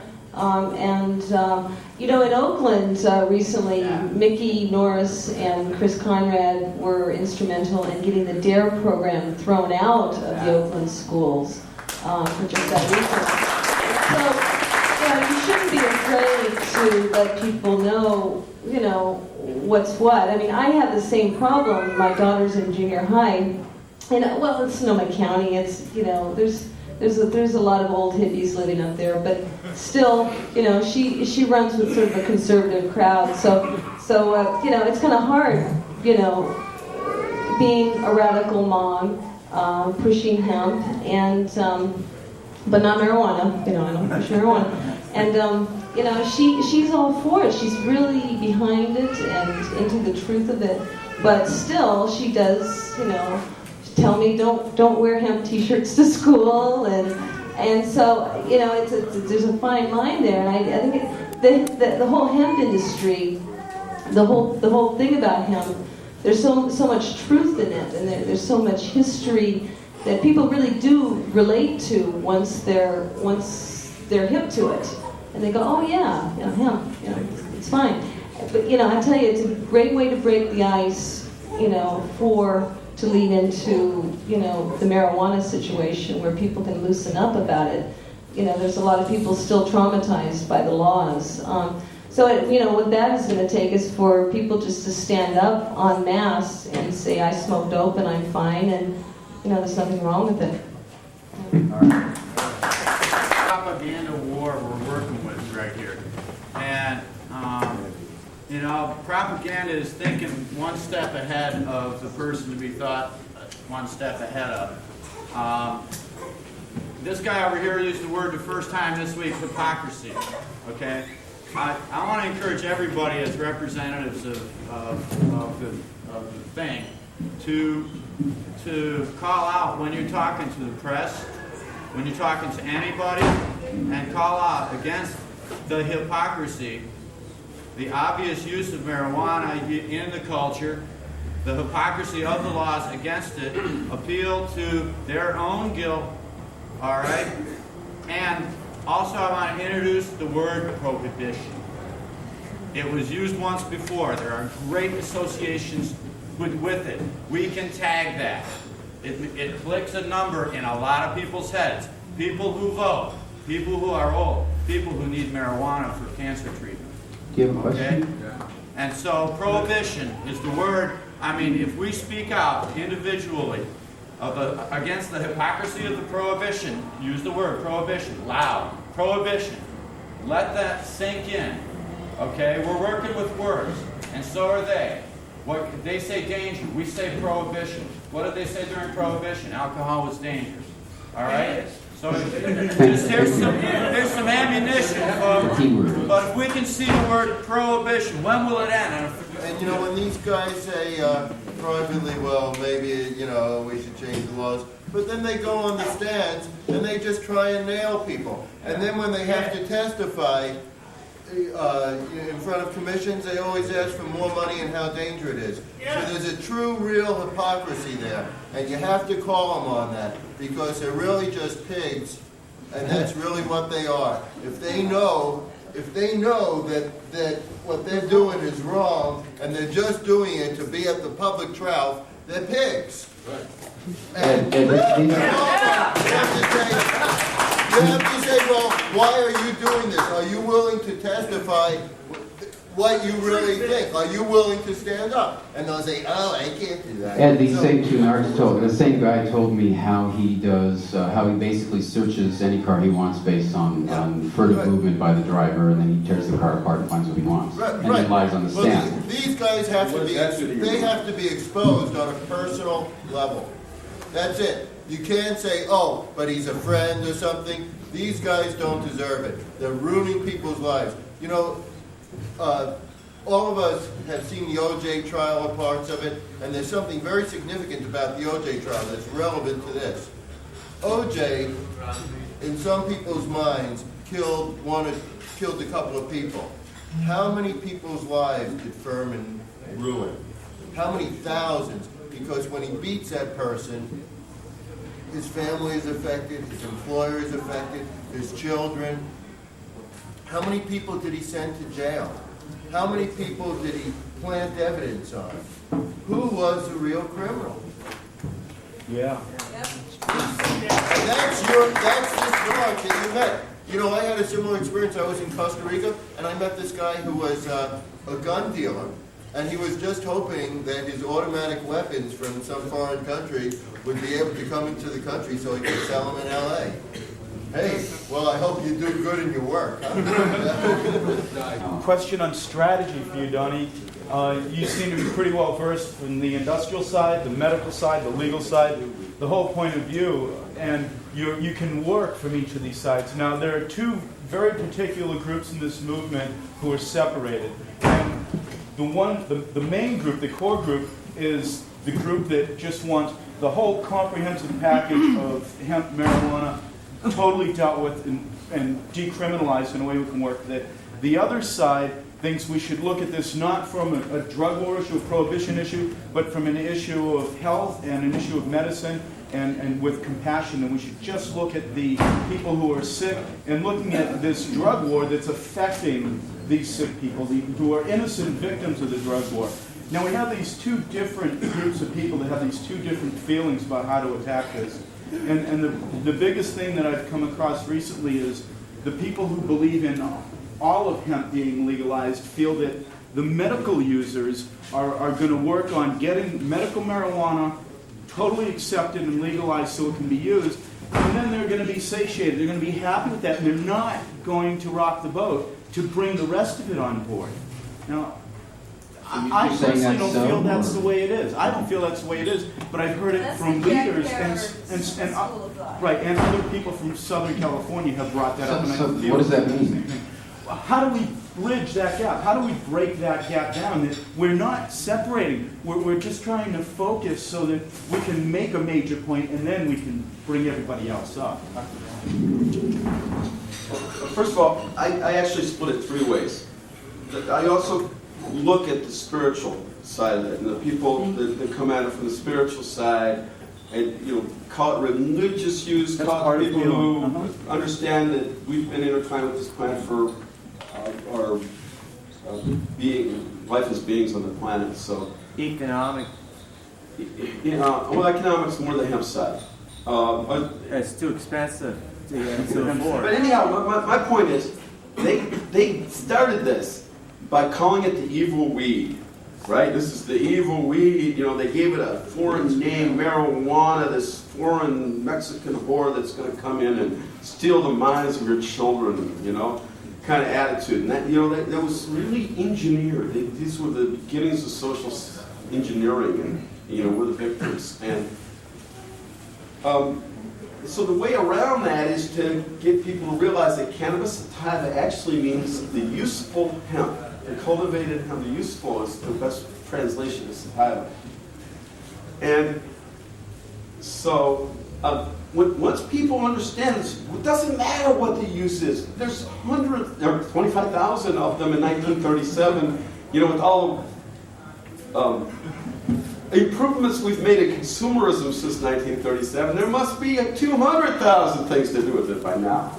And so by turning it from the evil weed to the useful hemp, you change that person's mind. And once you get them out of that evil weed mentality, make them want to grow it for ropes on their boat, or clothes for their children, or oil for their bodies, or treat the disease. There's so many things that you can convince people of, and it doesn't matter what profession they come from. You can talk to them about what hemp can do for their profession, and you can hit anybody with the wedge to turn them around on this thing. That's been my strategy from the beginning.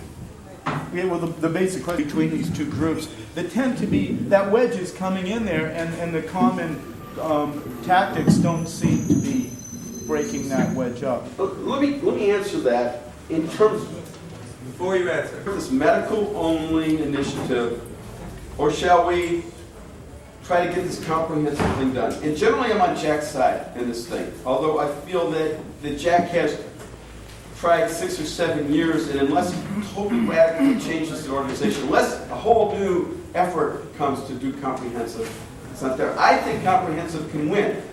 And I think that we're wasting our juices to go for medical only in California right now, because one, in a sense it's one, in that the legislature has voted for it 3 years in a row, and the governor's just vetoed it, and he's a dead dog. In a sense it's one because they are out there doing it right now. The Cannabis Buyers Clubs are in all the big cities, and generally they're not being hassled. And this doesn't even regulate the cannabis clubs, what's going on now. I had a third reason. The momentum. That I'm really worried about losing our juices that hey, we could lose one, and then all hell's going to break loose with it. Initiative, health and welfare, I don't know. And, he's had it going for, the last 6 or 7 years unsuccessfully. And he's very emotional about it, that he's made a vow to all the political prisoners, and that he should keep it going for them. And it's actually he admits that it's actually more of an educational tool than a real serious political move. So, a lot of the people there said, Jack, look, we really don't want to carry 2 petitions. We're really interested in the medical. And, I just don't believe that, as soon as a medical initiative gets passed, that everyone's going to lay back and go, oh, that's enough. Because, again, we have the industrial issue. So, my feeling is, I don't know, it's neck and neck. I don't know, what the future's like, but either hemp, industrial hemp, or medicinal marijuana will be decriminalized, and then the other will follow, and then the rest will follow suit. And I really do believe that we need to focus. It doesn't work to be, covering all these bases all at once, because you have to target your market. If you want support, you have to go after the people for whom that use will appeal. Okay? And you don't, it's fruitless to go on, attacking it from all sides. You have to pick the people that are going to support you. Seeds, and that's a continuance of the cerebral seeds from last year. And then I have a psychedelic bookstore dealing with mostly shamanistic topics, and I sell genetic Thai mushrooms. Where are the places? Linebanscott 90.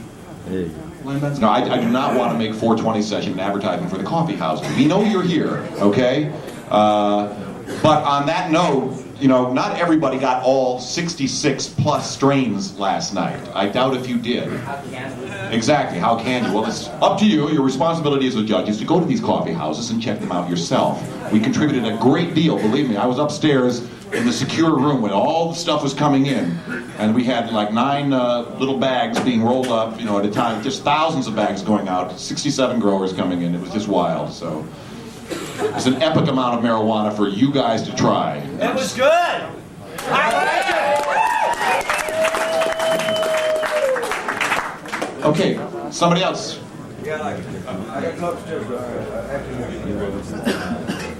I just wanted to say that there's a very positive way that you can influence the amount of marijuana that's available in the United States. I see a lot of people here from the United States, and that is to support Representative Barney Frank's bill that he just recently introduced into the House of Representatives that will certainly liberalize the amount of marijuana that's available to people in the United States. And it's very important, I think, it certainly can't hurt to support this bill, to write to your congressman, tell your U.S. congressman that you support Barney Frank's bill.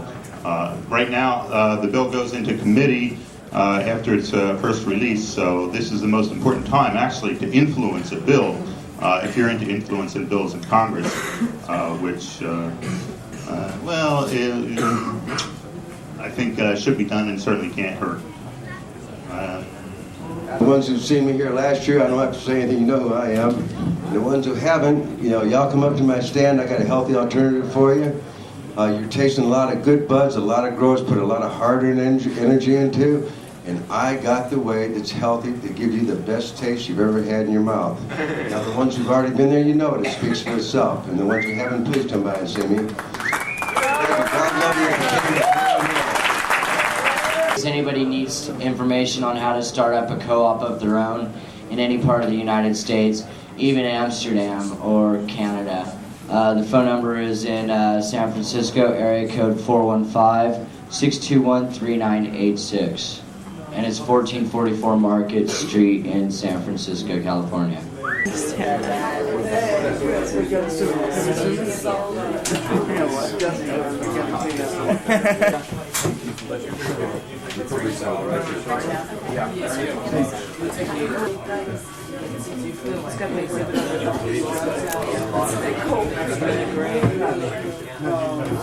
Pictures and information about all the people who've been put away for how long, and who, and why. You know, incredible. Take that money back that I lost. Or roll this inside out.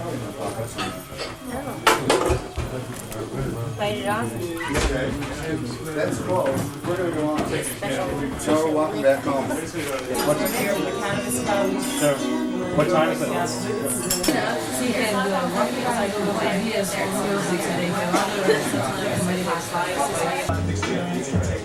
White Widow.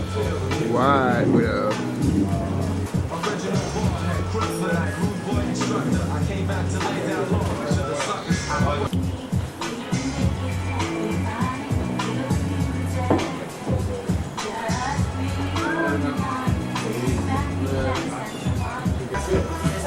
No, yeah, exactly. Amazing. Oh, you guys taking a little photo album too, huh? Yeah, I'm working for High Times this year. Oh, yeah. Part of the staff. Oh, fun. It's been great. Definitely. I'm gonna have to go treat myself to a little breakfast. Yeah, that's half. Yeah, the guy who works there owns this place. He also always smokes before. Yeah, the way they get some really good ideas. So there it is. Yum.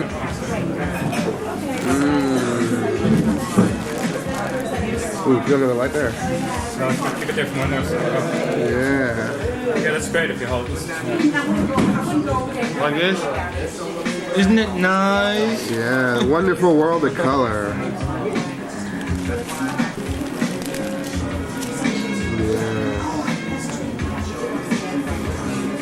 You want to smell it?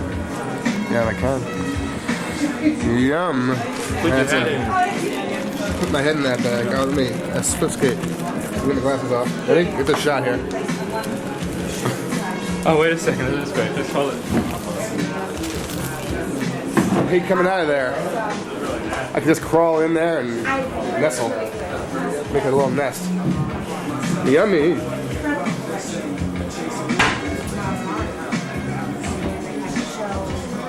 Thanks. You gonna lie to me? I'm running out of lighters. Oh yeah. Lie for me? So this is another wild card. But in any case, what I'm saying to you is that the movement, this movement has to recognize, one, that it is an international movement. I think that this is particularly valuable for Americans to understand this, is because this is vital to reach beyond the parochial concerns of the United States. Marijuana prohibition is largely an American fraud. It is such a massive fraud involving governments all over the world. Most of the governments of the world, authoritarian governments, certainly were not at all unreceptive to the new excuse to arrest people. Can you imagine going in here from the CIA or the State Department actually used to have people on their payroll, I guess they still do, some slugs or something like that, whose job it was to go around the world and persuade other countries to increase their penalties on marijuana. And of course the DEA would go around and promise them, if you arrest more of your own citizens, we'll give you helicopters. And you get to come to Washington, D.C. and stay in fancy hotels, and we'll give you helicopters. Oh, did I mention the grant opportunities? So I mean, this is something that is going on all around the world. So this is something that affects everybody in the world. It has an effect on in ways that Americans really cannot begin to imagine. And for example, if medical marijuana is important in the United States, think how valuable it can be in third world countries. Because, in point of fact, the very expensive pharmaceuticals that they give people for conditions instead of giving them marijuana, at least have something work some. People in poor countries never get to find out if it'll work at all. If you have a spastic disorder in a poor country, you don't get to use all of the expensive pharmaceuticals that zonk out America. You just hurt. So I mean, if you think about cannabis as being important in medicine in the United States, think what it's like for the other 95% of the human race. These are things, the awareness of what's going on in Australia, New Zealand, in Holland, England, different places. These are things that are very, very important to us in terms of creating an international cannabis community. And that it's natural in these circumstances that the Netherlands would be the center of this sort of activity, because this is the one place where, as I say, you don't have to live in fear of the government. But the other aspect of this thing is very important. One of the things that you can do as you go back, both in person and online and in other ways, is to see to it that the lies about the Netherlands don't go unanswered. Talking about walking right into your newspaper editors, your politicians, and talk about how it's safe to walk around Amsterdam.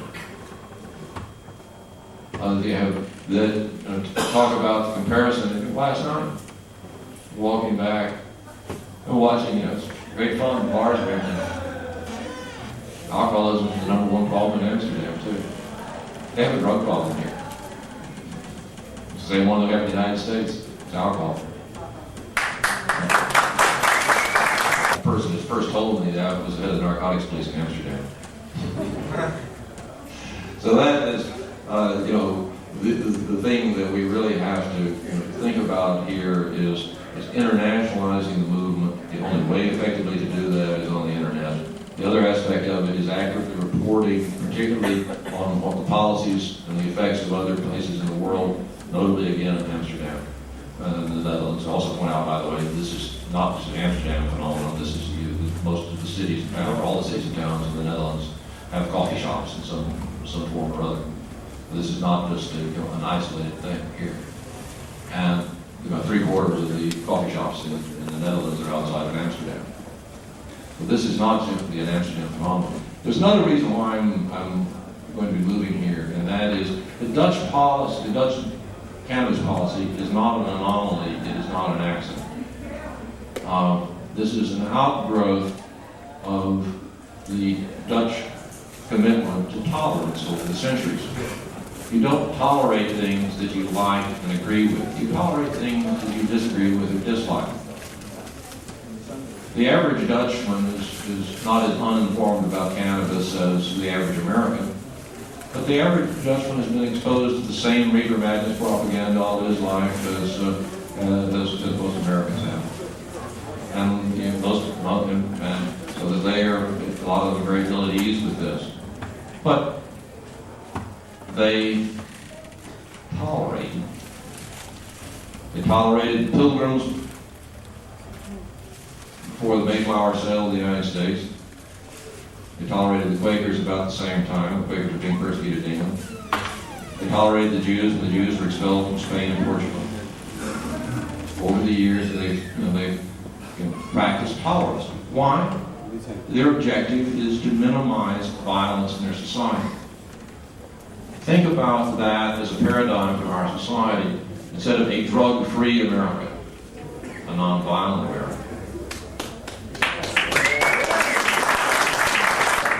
This really is the message that is the underlying message here is tolerance, truth, and nonviolence.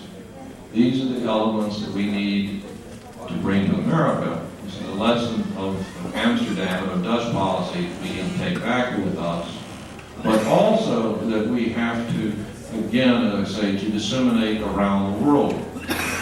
Because there are two things that we can show people, that we can testify from personal experience, is we know what works, and Americans sure as hell know what does not. So, you can open it up for questions. If you have any questions, and thank you all. Recently, there's been a lot of political rallies springing up across the United States, as it were, where there's open smoking of marijuana, various trades, stuff like that. What's NORML's policy on those kind of things? NORML is a 501c3, which means that contributions to NORML are tax deductible, and as such, NORML cannot advocate anything that's breaking the law.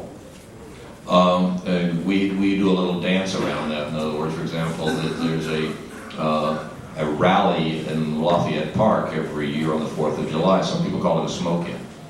I always went and spoke as National Director of NORML, wearing a coat and tie on the 4th of July in Washington, D.C. It's less comfortable than it is here. And 5 minutes? 5 minutes, sure. And so, but as far as the hemp rallies and this kind of thing, we're all in favor of it. I think that one of the things that NORML's been rightly criticized for is that NORML came very late to the hemp issue, and said that was, I felt a part of that in a sense because I didn't even know what it was. But I think that the hemp issue is a vital part of this movement of hemp, and of course the thing that's happening right now, as we see downstairs or upstairs, the explosive growth of the hemp industry and the quality of the hemp products in the last 3 years has really been an amazing thing. My background's in business, and I'm just struck by this, that the quality of the products are. Do you know if anyone has ever received any kind of a reasonable answer, for example, on marijuana prohibition in the first place? Because there's nothing to document, like the marijuana riots of 1937 or something like that. And then 5 years later, lifting the prohibition, the hemp for victory for World War II, and then reinstating. Has anyone, with the DEA or the U.S. government, ever given any kind of explanation for issues like that? Well, of course, the thing that happened in 42 with hemp for victory, we can only take that in the context of total national mobilization for war. And so that there was basically in 1942, it was just a part of the overall war drive. The history of marijuana prohibition is a history of clearly the several things running in parallel, but the opium laws were primarily anti-Chinese. The marijuana laws were primarily anti-black, anti-Mexican American, Mexican migrant actually. And in their origins, the first marijuana law that I'm aware of was passed by, of course, an Anglo government in El Paso, Texas. This was basically aimed at racist origin. What happens when a program then becomes adapted by government that develops an ideology around it is something that we've had a lot of other experience with. And so, but I'll answer your question is that I think that they're still digging into that. That what happened in 1937 was that hemp was at its lowest point in relative importance in human history.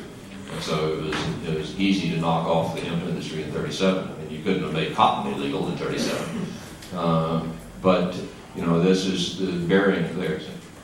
How come NORML isn't here today? Pardon? Why isn't NORML represented here? It is. In the sense that I'm here, I'm going to be in that regard on behalf of Normal. Otherwise, the general answer is money. I mean, Normal did not pay for my trip over here. Normal did not pay for any of my trips to Amsterdam this year. If they were wanting to get members like they're always saying, then you'd think they'd have a booth here. Well, it's, you know, to have fly somebody over here and sit them down in a booth is just a matter of money. In the Normal booth. I saw a Normal booth last night. Well, actually, there are people here that are with Normal, I mean, different affiliates and so on. There's actually, but as far as the one, you know, the national office, we couldn't afford to send anybody here. We would have sat at it, we would have known. Pardon? We would have sat at a table, you know, they would have needed help with volunteers. I'll remember that next year. No, next year we will definitely have a Normal table. Hey, I'd like to know, what do you know about state tax stamps like these, and how do they affect pot smokers in America today with the state revenue tax stamps? I was just talking to the guys in the coffee shops here, and they all pay tax. And can we do the same thing in America with the state tax stamp? Well, that's one for a lawyer happily sitting right in front of you. It's Gary Wainwright here, somebody else did it. But Gary, why don't you talk to him afterwards and thing and see, we'll just go through the questions real quick. Anybody else have any questions here? Who's our friendliest politician right now? Well, Barney Frank has introduced a bill for medical marijuana that was just announced last week, and so in that regard, it is. As far as being, there are a lot of politicians who privately agree with us and simply are totally terrified of the issue. Chris? Yeah, my point of information for people who are interested in the international scope, which was mentioned very briefly here, there's a drug peace house that's been established on number 2 Spouse Street, which has an exhibit of the Human Rights 95 Atrocities of the Drug War exposition, which is a photo exhibit for people to go over there. There's an organization that's recently been formed called the European Cannabis Consumers Organization. It's a coalition of groups from around Europe. We just had a convention here, and they've endorsed the drug war truce, which has been introduced by the Family Council on Drug Awareness. And so we're getting people to sign on to that, and we're also getting, Mario Lapierre is one of our links into what's going on in Europe. We're talking about working with the International Anti-Prohibitionist League to develop a platform for a peace treaty to end the drug war on an international level. This is just a little bit of what's going on the international scale I want to bring out. The thing, the display that Chris and Mickey set up down at the Drug Peace House is something that everybody should see. Don't leave Amsterdam without seeing it, because reference to the Cannabis Flyers Club in San Francisco, and a lot of people are just not aware that they may have heard of one of them. You were talking about earlier, a lot of people are not aware that there are many Cannabis Flyers Clubs throughout the country. you know, there are at least 30 of them around the country that people have gotten together and organized their own clubs, and they're obviously none of them is high profile as the one in San Francisco. Most of them are very low profile. Even in Washington, where it is a relatively safe environment, in terms of the police have marijuana law enforcement a very low priority. That the DC club, I'm told, has 600 members, and it operates almost invisibly. By the way, one very important aspect of this is in San Francisco, where you've got this high visibility, roughly 30% of the members in San Francisco are people with problems other than AIDS, and that this is something that if you think about that in San Francisco, where obviously the bulk of this was organized by dentists for people with AIDS, that this is something that we have, a tremendous problem of outreach to people, because if there's no publicity on it, because people for obvious reasons keep a low profile, they don't know. So this is, if you're in your community and you know people who have a medical problem, try and find out if there is a buyers club in your community, and you can certainly do those people great service if you could get them in contact with one. Thanks. I think we better end it. Thank you all very much for coming. And